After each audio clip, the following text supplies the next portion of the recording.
خداوند کی زندہ اور پاک کلام میں سے پیدائش کی کتاب اس کا 37 باب۔ اور یعقوب ملک کنعان میں رہتا تھا جہاں اس کا باپ مسافر کی طرح رہا تھا۔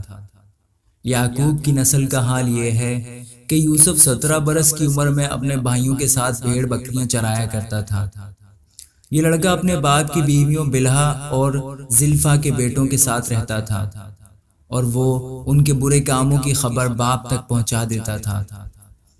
اور اسرائیل یوسف کو اپنے سب بیٹوں سے زیادہ پیار کرتا تھا کیونکہ وہ اس کے بڑھاپے کا بیٹا تھا، اور اس نے اسے ایک بوکلمون کبا بھی بنوا دی۔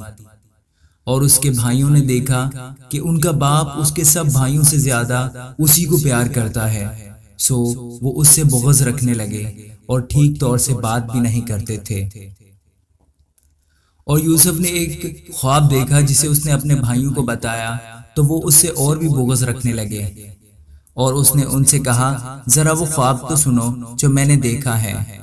ہم کھیت میں پولے باندھتے تھے اور کیا دیکھتا ہوں کہ میرا پولا اٹھا اور سیدھا کھڑا ہو گیا، اور تمہارے پولوں نے میرے پولے کو چاروں طرف سے گھیر لیا اور اسے سجدہ کیا۔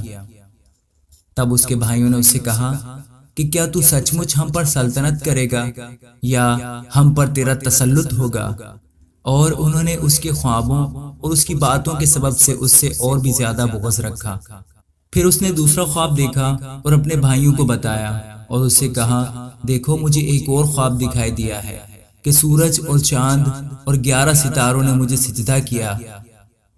اور اس نے اسے اپنے باپ اور بھائیوں دونوں کو بتایا۔ تب اس کے باپ نے اسے ڈانٹا اور کہا کہ یہ خواب کیا ہے جو تو نے دیکھا ہے؟ کیا میں اور تیری ماں اور تیرے بھائی سچ مچ تیرے آگے زمین پر جھک کر تجھے سجدہ کریں گے؟ اور اس کے بھائیوں کو اس سے حسد ہو گیا، لیکن اس کے باپ نے یہ بات یاد رکھی۔ اور اس کے بھائی اپنے باپ کی بھیڑ بکریاں چرانے سکم کو گئے۔ تب اسرائیل نے یوسف سے کہا، تیرے بھائی سکم میں بھیڑ بکریوں کو چرا رہے ہوں گے، سو آ کہ میں تجھے ان کے پاس بھیجوں۔ اس نے اسے کہا، میں تیار ہوں۔ تب اس نے کہا، تو جا کر دیکھ کہ تیرے بھائیوں کا اور بھیڑ بکریوں کا کیا حال ہے، اور آ کر مجھے خبر دے۔ سو اس نے اسے حبرون کی وادی سے بھیجا اور وہ سکم میں آیا۔ اور ایک شخص نے اسے میدان میں ادھر ادھر آوارہ پھرتے پایا۔ یہ دیکھ کر اس شخص نے اس سے پوچھا کہ تو کیا ڈھونڈتا ہے؟ اس نے کہا، میں اپنے بھائیوں کو ڈھونڈتا ہوں، ذرا مجھے بتا دے کہ وہ بھیڑ بکریوں کو کہاں چرا رہے ہیں۔ اس شخص نے کہا، وہ یہاں سے چلے گئے کیونکہ میں نے ان کو یہ کہتے سنا کہ چلو ہم 2-3 کو جائیں۔ چنانچہ یوسف اپنے بھائیوں کی تلاش میں چلا اور ان کو 2-3 میں پایا، اور جو ہی انہوں نے اسے دور سے دیکھا تو بیشتر اس سے کہ وہ نزدیک پہنچے اس کے قتل کا منصوبہ باندھا، اور آپس میں کہنے لگے، دیکھو خوابوں کا دیکھنے والا آ رہا ہے، آؤ اب ہم اسے مار ڈالیں اور کسی گھڑے میں ڈال دیں، اور یہ کہہ دیں گے کہ کوئی برا درندہ اسے کھا گیا، پھر دیکھیں گے کہ اس کے خوابوں کا انجام کیا ہوتا ہے۔ تب روبن نے یہ سن کر اسے ان کے ہاتھوں سے بچایا اور کہا، ہم اس کی جان نہ لیں۔ اور روبن نے ان سے یہ بھی کہا کہ خون نہ بہاؤ، بلکہ اسے اس گھڑے میں جو بیابان میں ہے ڈال دو، لیکن اس پر ہاتھ نہ اٹھاؤ۔ وہ چاہتا تھا کہ اسے ان کے ہاتھ سے بچا کر اس کے باپ کے پاس سلامت پہنچا دے۔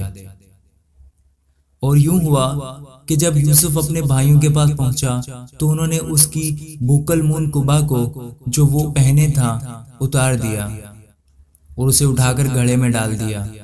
وہ گھڑا سوکھا تھا، اس میں ذرا بھی پانی نہ تھا۔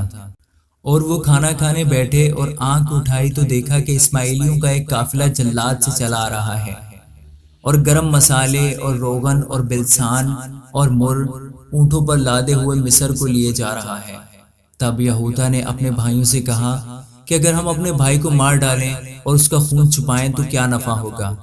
آؤ اسے اسماعیلیوں کے ہاتھ بیچ ڈالیں کہ ہمارا ہاتھ اس پر نہ اٹھے، کیونکہ وہ ہمارا بھائی اور ہمارا خون ہے۔ اس کے بھائیوں نے اس کی بات مان لی۔ پھر وہ مدیانی سوداگر ادھر سے گزرے، تب انہوں نے یوسف کو کھینچ کر گھڑے سے باہر نکالا اور اسے اسماعیلیوں کے ہاتھ 20 روپے کو بیچ ڈالا، اور وہ یوسف کو مصر لے گئے۔ جب روبن گھڑے پر لوٹ کر آیا اور دیکھا کہ یوسف اس میں نہیں ہے تو اپنا پیراہن چاک کیا اور اپنے بھائیوں کے پاس الٹا پھرا اور کہنے لگا کہ لڑکا تو وہاں نہیں ہے، اب میں کہاں جاؤں؟ پھر انہوں نے یوسف کی قبا لے کر اور ایک بکرا ذبح کر کے اسے اس کے خون میں تر کیا، اور انہوں نے اس بوکل مون قبا کو بھجوا دیا۔ سو وہ اسے ان کے باپ کے پاس لے آئے اور کہا کہ ہم کو یہ چیز پڑی ملی، اب تو پہچان کہ یہ تیرے بیٹے کی قبا ہے یا نہیں۔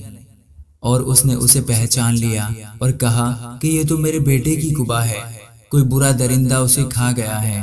یوسف بے شک پھاڑا گیا۔ تب یعقوب نے اپنا پیراہن چاک کیا اور ٹاٹ اپنی کمر سے لپیٹا اور بہت دنوں تک اپنے بیٹے کے لیے ماتم کرتا رہا، اور اس کے سب بیٹے بیٹیاں اسے تسلی دینے جاتے تھے، پر اسے تسلی نہ ہوتی تھی۔ وہ یہی کہتا رہا کہ میں تو ماتم ہی کرتا ہوا قبر میں اپنے بیٹے سے جا ملوں گا۔